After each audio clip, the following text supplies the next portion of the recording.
근데 요거 뭐 가격이 네. 프랑스의 뭐 절반 가격에 했다 뭐 이래갖고 뭐 덤핑 네. 얘기도 있고 하던데 이거 맞습니까? 프랑스가 싸게 만들 능력이 없는 거죠. 뒤에서 다시 말씀드리겠지만 네. 프랑스 같은 경우는 현재 공기를 최대 12년씩 막 지원시키고 있어요. 다 돈이죠. 다 돈이잖아요. 당연히 우리는 뭐 어떻든 간에 그런 것들은 별로 없으니까. 네네네네.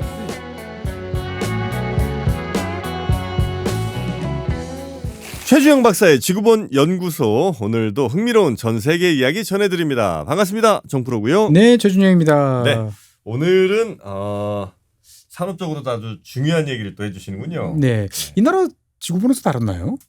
안 가본 것 같은데. 안 가본 것 같죠? 예, 저도 기억이 없네요. 예, 좀 다뤘나 안 다뤘나 잠깐 한번 다뤄야지 생각했는데 오늘 예. 이렇게 참 다루게 됐습니다.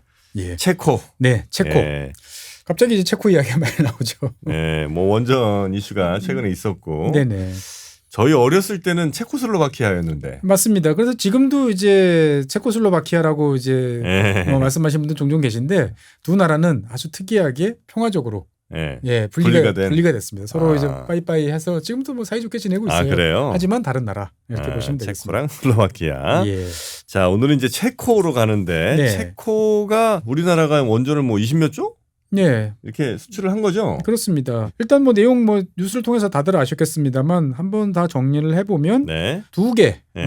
두 개의 이제 그 발전 원자로를 짓기로 했다. 네, 네, 그리고 네. 용량은 1050메가와트 네. 규모의 APR 1000이라고 보통 부르는 네. APR 1400이 있고요. 네. 1000이 있는데 좀 작은 사이즈입니다. 아, 예. 이게 이제 왜 이제 보통 우리가 주력으로 미는 것들은 보통 이제 1400을 미는데 이번에는 왜 1050짜리를 했냐? 여기 뭐 용량 뭐 이런 건가 보죠? 여기 체코는 내륙 국가예요. 아, 내륙 국가다 보니까 물. 그렇죠. 냉각수를 보통 예. 바다는 펑펑 쓸 수 있잖아요. 근데 네네네. 그에 비해서 이제 하천은 그거보다 적기 때문에 제가 봤을 때는 뭐 이 체코 정부 입장에서 봤을 때도 여러 가지를 고민해봤을 때 네. 이게 오히려 현실적이지 않겠느냐라고 해서 1000메가짜리 그러니까 우리 APR 1000 가평 경수로까지 들어가기로 됐고 네. 일단은 2기가 이제 네. 확정이 된 상태고요. 음. 그다음에 추가로 2기를 더 할 수도 있어요. 요거는 이제 옵션입니다. 이건 이제 그 체코 정부가 네. 더 짓자라고 하면은 이제 더 지을 수도 있는데 뭐 우선 협상 대상 된다 뭐 이런 그렇죠. 얘기가 있었던 것 예. 같아요. 그러니까 일단은 이제 2기를 먼저 짓고 네. 문제 없으면. 예. 그래서 우리가 지금 우선 협상 대상자가 돼서 네. 지금 이제 올해 연말까지 이제 최종 협상에서 이제 네. 계약서를 작성하는 이제 이런 과정이 지금 나와 있고요. 체코 정부의 이제 시간표를 보면 이제 2029년 착공입니다. 착공 29년이에요. 왜냐면은 이제 발전소를 지으려면 뭐 영향 평가라든지 이런 이제 기존의 발전소 근처에 짓긴 합니다만 네. 여러 가지 제반적인 절차들도 이제 해야 되는 거고 하청업체들 네.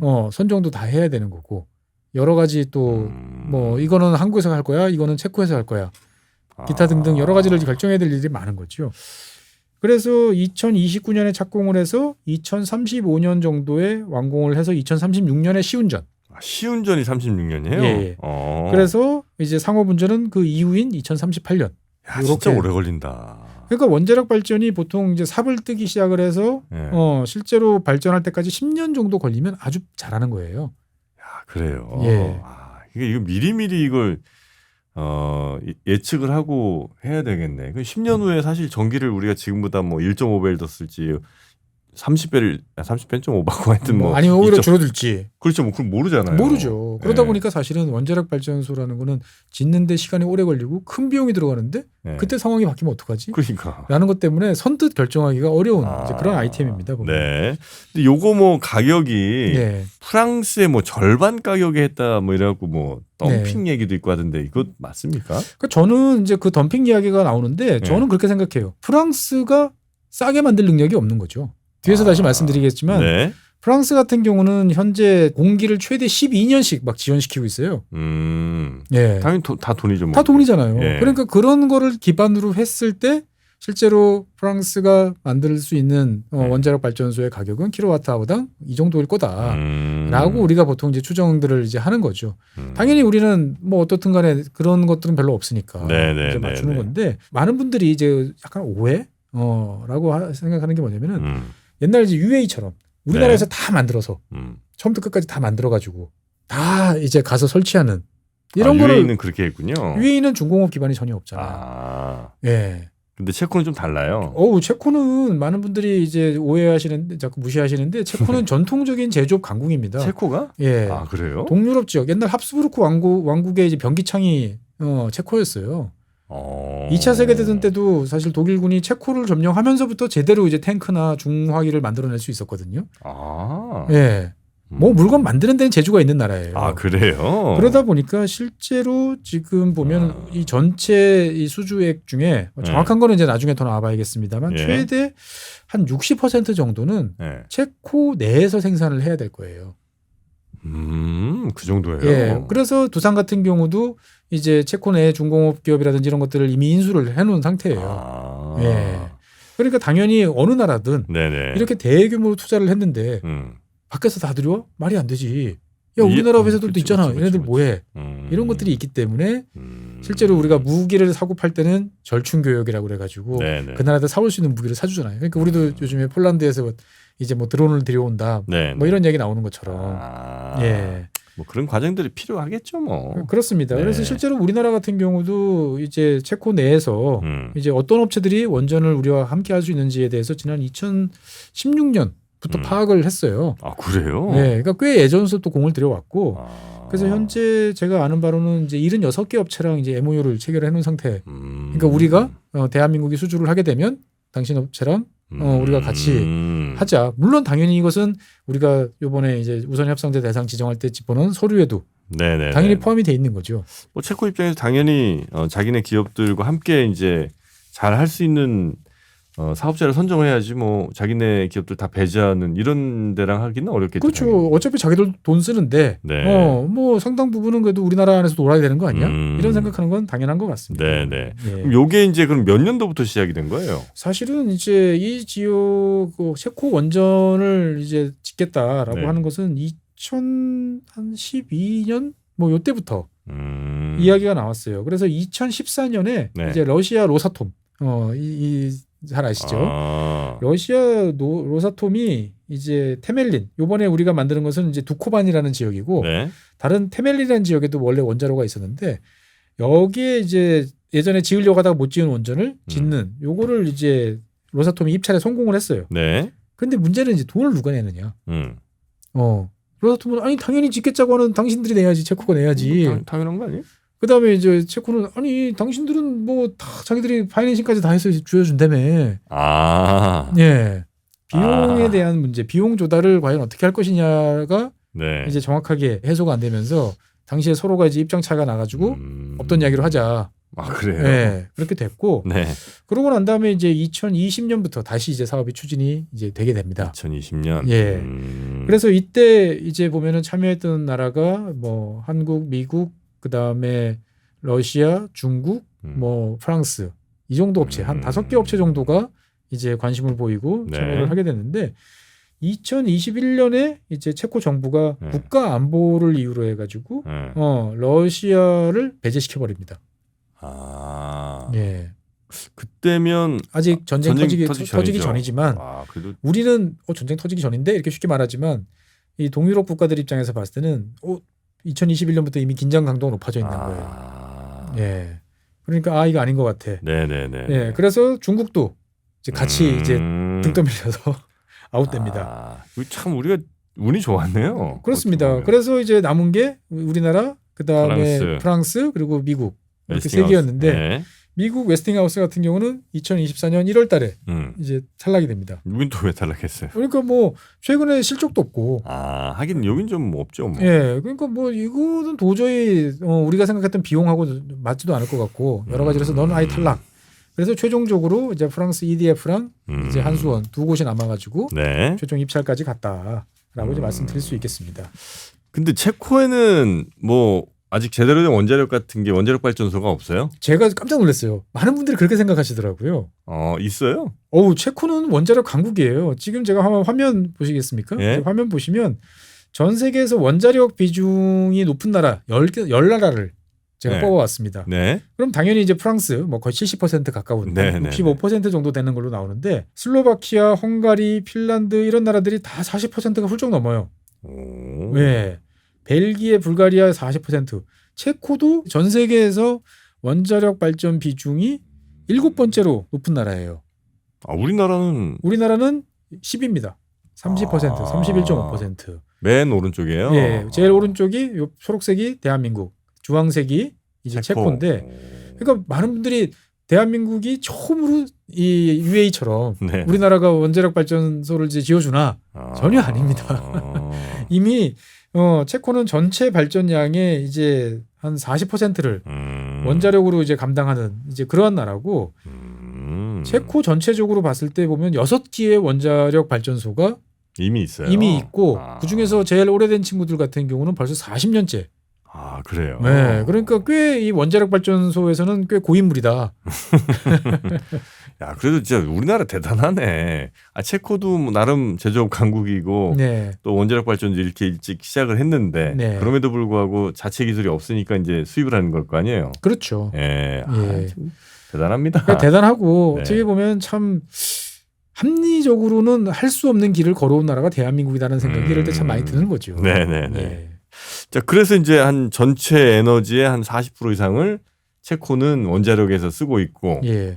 나머지는 주로 뭐뭐 많이 써요? 일단은 제일 많이 쓰는 거는 이제 석탄이에요. 체코가 이제 석탄이 되게 많이 나요. 원래 동유럽 국가들이 석탄이 많습니다. 그래서 석탄 화력 발전소가 44% 정도 되고, 그 다음에 이제 원자력이 뭐 36에서 40% 정도 되는데, 어차피 체코도 알고 있어요. 석탄을 계속 쓸 수는 없어. 그렇죠. 네. 네. 그러면 이제 대부분 나라들이 다 석탄을 줄여야 되잖아요. 야, 근데 석탄 비중이 너무 높네 여기. 뭐 옆 나라 이제 폴란드 같은 경우는 더 높죠. 아, 네, 폴란드 같은 경우는 80 정도 되나? 뭐 많이 나니까 일단은. 네, 네, 석탄의 나라니까요. 네. 그러니까 이제 중요한 것은 뭐냐? 그러면은 석탄 비중을 줄이면 뭔가를 더 늘려야 되잖아요. 네. 그럼 이제 뭐를 늘리냐에 대해서 주로 소유럽 국가들은 재생에너지를 선택을 했죠. 뭐 태양광이 됐든 풍력이 됐든 네. 이런 걸 선택을 하는데 체코는 원자력을 선택을 했습니다.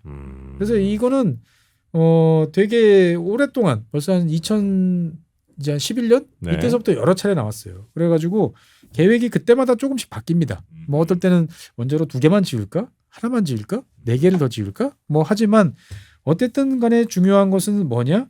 석탄은 현재보다 대폭적으로 이제 줄어들 거다. 그러면 그 석탄이 줄어든 몫을 대부분 다 원자력으로 늘린다. 그래요? 예. 그래서 실제로 보면은 최근에 이제 2015년에 확정되어 있는 계획, 장기 계획을 따르면 2035년까지 이제 원자력 발전 비중은 이제 현재의 한 36% 정도에서 최소 46%. 아니면 높아질 경우, 이거는 이제 옵션을 뭐 행사했을 경우겠죠. 이럴 경우는 58%까지 늘어날 수도 있다. 라고 이야기를 합니다. 그러니까 어떻게 보면 이제 원자력 발전 비중을 더 높이고 석탄 화력을 낮추겠다라는 게 이제 체코 정부의 입장이고, 우리가 수주한 원자력 발전 이번에 이제 2기 같은 경우는 이러한 정책의 이제 첫 번째 이제 결과물이다라고 이제 볼 수가 있는 거죠. 네, 아무래도 원자력이 다른 거에 비해서 그 위험하다 이것만 빼고 나면 이제 굉장히 안정적인 전력 공급을 또 꽤 합리적인 가격으로 할 수 있는 그렇죠. 그러니까 발전이긴 하죠. 그러니까 이제 제일 중요한 거는 국민들이 좋아하느냐 안 좋아하느냐인데 체코 국민들은 원자력을 사랑합니다. 그래요? 예, 그래서 이 유럽 국가들 중에서 뭐 원자력 발전소 어떻게 생각하십니까? 원자력 발전소를 더 짓는 데 대해서 어떻게 생각하십니까? 이렇게 물어봤을 때 좋아요. 뭐 찬성합니다. 라고 하는 대답이 70%가 넘어요. 원자력에 대한 거부감이 이렇게 많지 없어요. 그래서 그래요? 유럽에서 가장 친원전적인 마인드를 가진 사람들이 체코 사람들입니다. 그래요? 예, 그러니까 정부가 당연히 이렇게 가는 거죠. 예. 야, 그럼 뭐 우리 지역에 원자력 발전 들어온다 이래도 뭐 아주 막 시위하거나 이러진 않는 모양이군요. 그러니까 이제 체코 정부도 이제 그렇다고 해서 아무데나 막 지을 수는 없잖아요. 뭐 그렇긴 하겠죠. 그러다 보니까 기존에 있던 원자력 발전소 주변에다가 추가로 더 짓는. 그러니까 우리나라 같은 경우도 이제 고리 원자력 발전소 주변에다가 신고리라고 해서 더 짓고, 월성에다가 신월성이라고 해서 이제 더 지었죠. 지금은 이제 다 이름들이 이제 또 바뀌긴 했습니다만. 네네네. 그럼 이제 이렇게 해서 원자력 발전이 조금 더 늘어나게 되면 그 나라는 전기 사용량 자체가 아주 많은 나라. 점점 많이 늘어날 거라고. 뭐 그거야 뭐 당연히 그렇긴 하겠죠. 생각을 이제 하고 있는 거죠. 그러니까 이제 체코 같은 경우는 제조업, 특히 자동차 쪽이 되게 발달해 있는 나라예요. 체코가? 폭스바겐 브랜드 중에 우리나라에는 안 들어오죠. 그 제일 저가 브랜드 스코다. 유럽에서 렌트하다 보면은 자주 종종 접하는. 네네네. 뭐 괜찮네, 쓸만하네. 뭐 스코다가 세계에서 가장 오래된 자동차 회사거든요. 그래요? 이 회사가 원래 체코입니다. 그래서 실제로 이제 이 스코다 계열이라고 봐야 될까요? 제가 뭐 우리로 따지면 뭐라고 해야 되나요? 뭐 스코다 중공업 이런 쪽이 결국은 이제 우리와 같이 협력해가지고 뭐 터빈이라든지 이런 거 제작할 겁니다 보면은. 그래요. 예. 근데 이렇게 많이 들어가면 또 거기 전선도 연결해야 되고, 예. 그죠? 그럼 또 뭐 여러 가지 또 우리 전선 회사들도 뭐 변압기 이제 뭐 이런 거. 그렇죠. 기대를 이제 해볼 만한 이제 그런 상황이다라고 볼 수가 있겠습니다. 네. 그럼 이제 요 원자력 발전에 대한 체코 정부도 굉장히 꽤 괜찮아하시고. 네네. 그럼 그런 부담은 우리가 이제 안 가져도 되는 것 같고. 그렇죠. 그럼 이제 대체로 앞으로 에너지들은 크게는 원자력, 그 다음에 나머지 것들은 석탄은 줄이고. 네. 네. 그리고 원자력 늘리고 기본적으로 뭐 조금씩 이제 풍력이라든지 태양광은 하겠습니다. 네. 주요. 체코 정부 입장에서 봤을 때는 원자력이 최고지. 이렇게 이해를 하시면 되겠습니다. 그래요. 예. 그러면 그 전에 만들었던 원자력 발전은 어디에서 주로 뭐 그것도 수입을 했을 거 아니에요? 예. 프랑스나 뭐 이런 데서 하셨나? 어느 나라겠습니까? 동유럽이었으니까. 프랑스나 러시아, 소련. 예. 이번에 우리가 짓기도 한 지역이 이제 두코바니라는 지역입니다. 이 두코바니라는 지역에 4개의 원전이 있는데 1970년대 후반부터 이제 건설을 시작을 해가지고 1985년부터 87년까지 이제 단계적으로 이제 완공이 됐어요. 네. 그래서 이제 이거는 러시아식 가합형 경수로입니다. 영어로 하면은 알파벳으로 부르면 이제 VVER이라고 VVER 440이라고 부르는 모델인데 소련이 이제 제공한 이제 모델이고요. 그다음에 아까 말씀드린 테멜린이라는 지역에도 2개가 있습니다. 용량이 좀 더 커요. 그래서 우리가 요번에 이제 그 하기로 했던 1050짜리하고 거의 비슷한 사이즈인데 요거는 이제 1987년에 이제 건설을 시작했는데 구소련이 1991년에 붕괴를 했잖아요. 그러다 보니까 좀 우여곡절을 좀 많이 이제 겪다가 2000년에 이제 완공을 해가지고 이제 운전을 개시를 했습니다. 그러니까 실제로 체코의 원자력이 처음에 가동이 된 거는 1985년 이렇게 따지면 40년 이제 이미 된. 그러네요. 예. 그러면 여기도 뭐 원자력 역사가 진짜 말씀하신 거 짧지가 않네. 그러니까 뭐 다음 시간에 아마 혹시 기회가 되면 말씀드리겠습니다만 사실은 이거는 이제 상업용으로 대규모 원자로를 이제 소련 기술로 이제 제작을 한 거고 그 전에 1972년에 원래는 이제 옛날 체코슬로바키아죠. 예, 그 당시에 지금 이제 슬로바키아에 있는 지역에 지금은 없어진 방식인데 가스 냉각 중수로 방식의 원자로를 체코 자체적으로 건설을 해서 한 몇 년 운영한 적도 있어요. 그래요? 그러니까 꽤 이제 원자력에 대해서는 짬밥이 있는 나라다. 이렇게 이제 볼 수가 있겠습니다. 그럼 이제 체코에서 원자력 지으면 보통 원자력 발전에 그 뭐 가장 원료가 되는 우라늄 같은 거는 옆에 우크라이나 같은 데서 사오나요? 지금은 이제 러시아 그리고 미국 양쪽에서 이제 사오는 상황인데 사실 이 체코 같은 경우는 뭐 다음 시간에 말씀드리겠습니다만 유럽에서 손꼽히는 우라늄 대규모 매장지를 보유를 하고 있고 체코가 19세기부터 우라늄을 생산하던 19대 우라늄이 필요가 없었잖아요. 그때 또 쓰는 게 있었습니다. 그래서 한때 전성기 시절에는 연간 2,500톤 이상의 우라늄을 채굴을 하던 그래서 1990년대 한 초반대까지 한 600톤 정도를 생산하던 그런 나라였는데 이게 2016년에 138톤을 생산하고 이제 생산을 이제 일단은 지금 문을 닫은 이제 그런 상태입니다. 그런데 자우간 땅 파면 우라늄 어마어마하게 많이 있어요. 그래요? 지금도 캐낼 수 있는 게 한 16만 톤? 16만 톤? 어마어마한 규모로 이제 매장이 되어 있는데 문제는 이게 이제 주요 지하수층하고 붙어 있어요. 그러다 보니까 이게 잘못하면 이제 문제 생기는 거 아니야 싶어서 이제 안 캐고는 있는데 뭐 어떻든 간에 국내에서 조달을 해서 뭔가를 할 수 있는 그러한 능력은 이제 가지고 있죠. 그러니까 우라늄을 생산할 수 있는 우라늄의 나라. 그럼 원자력 발전하기는 괜찮은 조건이긴 그러니까 이제 맥주만 있는 게 아니고 이제 땅 파면은 이제 우라늄도 많다 이렇게 말씀드릴 수 있겠습니다. 그리고 이제 보통 이제 원자력을 개발하는 나라들이 보면 사용 후에 이제 핵연료 이 친구들 관리 어떻게 하느냐가 이제 굉장히 중요한 그렇죠. 이슈잖아요. 우리나라도 지금 이제 뭐 화장실 없는 집을 지어놨다 뭐 이런 이제 비판도 되게 많은데 체코 같은 경우는 2016년에 이제 핀란드 같은 경우는 지금 세계 최초의 사용 후 핵연료 처분장을 완공을 했습니다. 그래서 그때 참여했던 회사랑 계약을 체결해가지고 지금 이제 방패장 부지 선정, 설계 이런 작업들을 진행을 하고 있는데 일단 자관 4개 후보지를 선정을 해놨어요 이미. 그래서 지금 4개 중에서 뭐가 제일 좋냐를 네. 따지는 작업을 계속 하고 있어요. 그래서 내년 2025년에 아마 이제 그 방패장 네. 처분 부지를 선정을 할 거고 2050년쯤 되면 이제 공사를 시작을 해가지고 네. 2060 한 5년 이때서부터 이제 처분한다라는 네. 계획을 가지고 있어요. 그러니까 우라늄도 방패장도 방패장도 이제 만들. 네네네. 어떻게 보면 우리나라보다 이 원자력 발전 가동의 기반은 훨씬 좋다. 그러네요. 70%의 국민들이 찬성해. 땅 파면 우라늄 있어. 처분장도 이제 조만간 만들어져. 이렇게 이제 볼 수가 있습니다. 아무래도 근데 이 원자력 그 발전에 조금 더 지금 속도를 내는 거는 바뀐 국제 정세라든지 뭐 이런 것도 영향을 좀 준 거죠. 그렇습니다. 원래 이 나라들은 다 소련에 그러니까 지금 러시아에 철저하게 석유, 석탄, 가스 의존을 하다가 의존을 많이 해왔죠. 예. 근데 이제 뭐 석탄이야 이제 자기 원래 있으니까 그러는데 가스 같은 경우는 사실은 그 우크라이나 전쟁이 일어나기 전까지는 100% 러시아에 의존을 했습니다. 그러니까 체코뿐만 아니고 뭐 폴란드, 그다음에 슬로바키아, 그다음에 헝가리, 네. 우리가 흔히 말하는 비세그라드 4라고 부르는 이 나라들이었는데 그러다 보니까 이제 이 뭔가 이제 러시아에서는 안 될 것 같아. 그러면 우리한테 대안이 뭐지? 아까 말씀드린 대로 우리는 제조업도 발전시켜야 되고 네. 대규모로 앞으로 더 전력이 많이 필요할 테니까 우리는 원자력이라고 선택을 이제 하게 됐던 거죠. 아니 뭐 그래서 원자력 선택하는 거는 좋은데 네, 우리가 이제 가서 지을 거 아니에요. 팀 코리아가. 그렇죠. 예.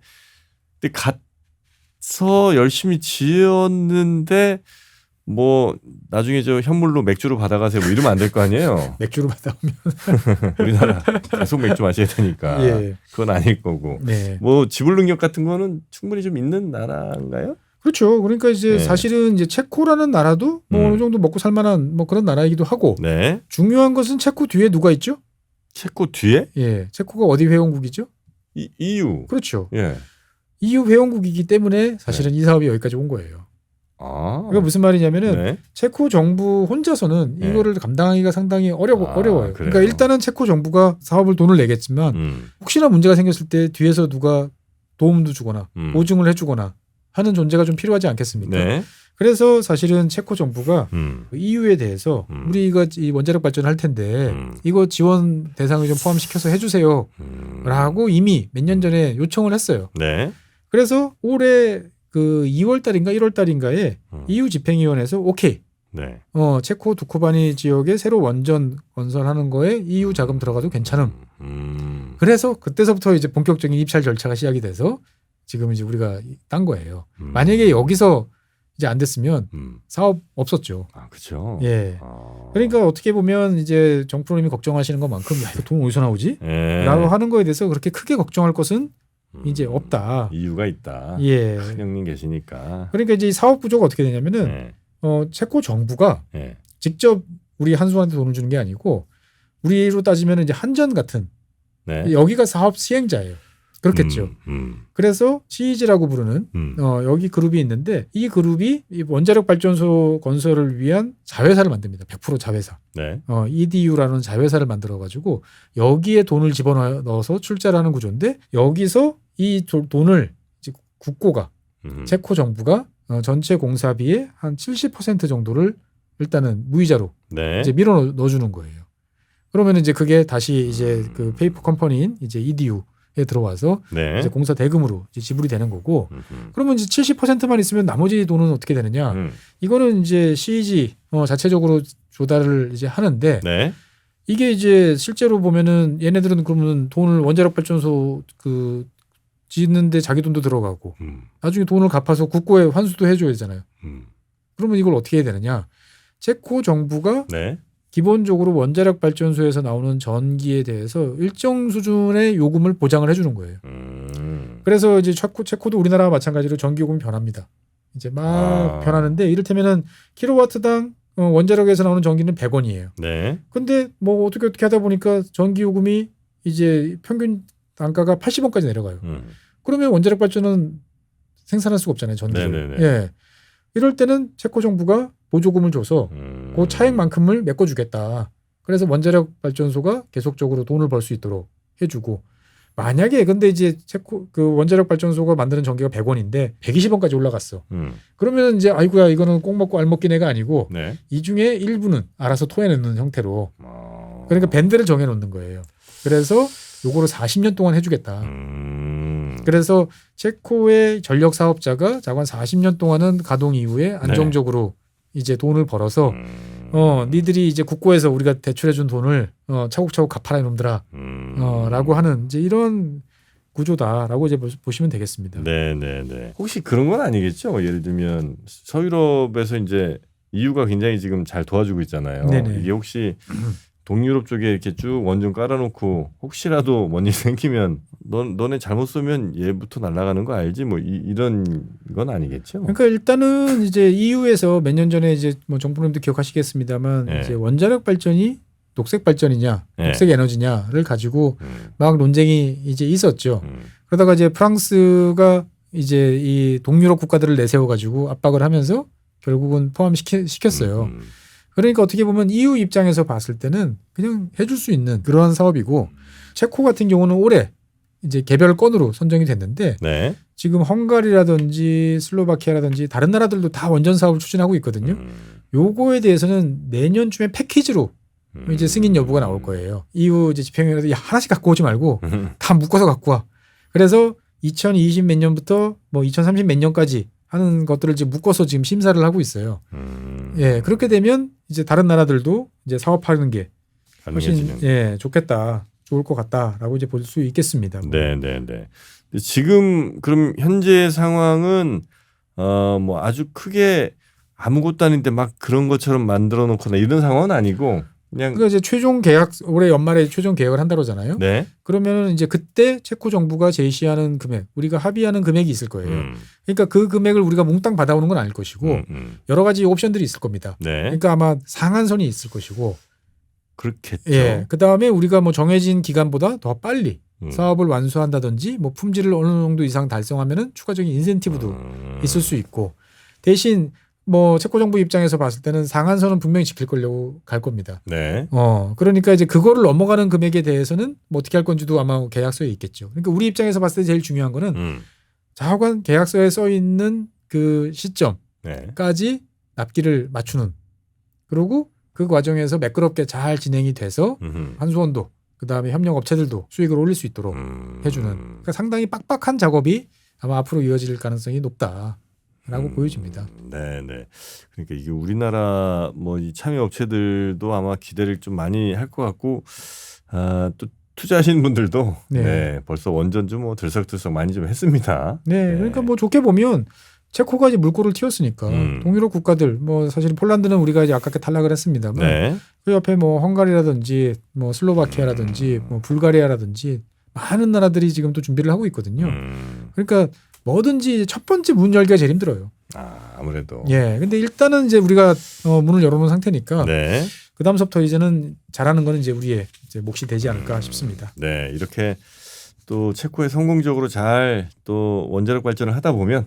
네. 그럼 또 옆에 있는 나라들, 네네. 야, 저 프랑스 반값이었다는데 저렇게 잘 돌아가? 이제 이런 소문만 좀 나와주면 그죠? 그렇죠. 지금 뭐 우리나라 저기 폴란드에 보내는 무기들이 네. 사실은 뭐 노르웨이 K9 자주포 처음에 갔을 때 저게 눈밭에서 굴까 핀란드에 갔던. 근데 뭐 껐도 없고 잘 굴러다니고. 네네네. 쓰니까 편하고 AS 잘해주고. 네. 예, 똑같죠.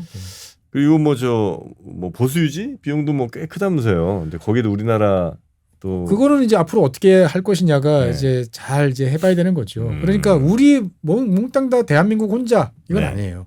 체코에 있는 현지 업체들하고 잘 관계를 가져가고 그 체코 업체들이 또 주변 지역에 갈 때 어떻게 보면 나름대로 영향력, 노하우 아니면 또 자기들끼리 네트워크가 또 있지 않습니까? 뭐 체코에 있는 업체랑 슬로바키아에 있는 업체랑 원래부터 짝짝꿍이 잘 맞았으니까 그럴 때 이제 우리가 슬로바키아 들어가면 슬로바키아 업체도 알아서 데려와 주고 네네. 이런 관계를 하면서 같이 가야 되는 거죠. 손님 모시고 오면 이제 조금 떼주고. 그렇죠. 예. 그런 거죠. 똑같습니다. 네. 하여튼 체코 원전 우리나라가 거의 뭐 아직은 아닌가요? 확정적이라고 봐도 뭐 크게 문제는 틀리지 없습니다. 않죠? 자관 네. 연말에 자관 이제 가격 뭐 그다음에 공사 조건 이런 것들이 이제 우리 쪽에 좀 우리 입장이 좀 잘 반영이 돼서 네. 계약이 체결됐으면 좋겠다 정도로 말씀드리겠습니다. 네. 자, 하여튼 뭐 기분 좋은 소식으로 우리가 좀 네. 전해 듣고 체코의 원전 우리가 수주를 하게 된 이 소식 좀 더 자세히 알아봤고요. 숨겨진 원전 강국. 체코. 네. 네. 다음 시간에도 체코 이야기 조금 더 네. 이어가 볼까요? 네네. 네. 저희 그러면 다음 시간에 체코 그리고 체코의 원전 이야기 또 재미있는 이야기 우리 박사님으로부터 전해 듣도록 하겠습니다.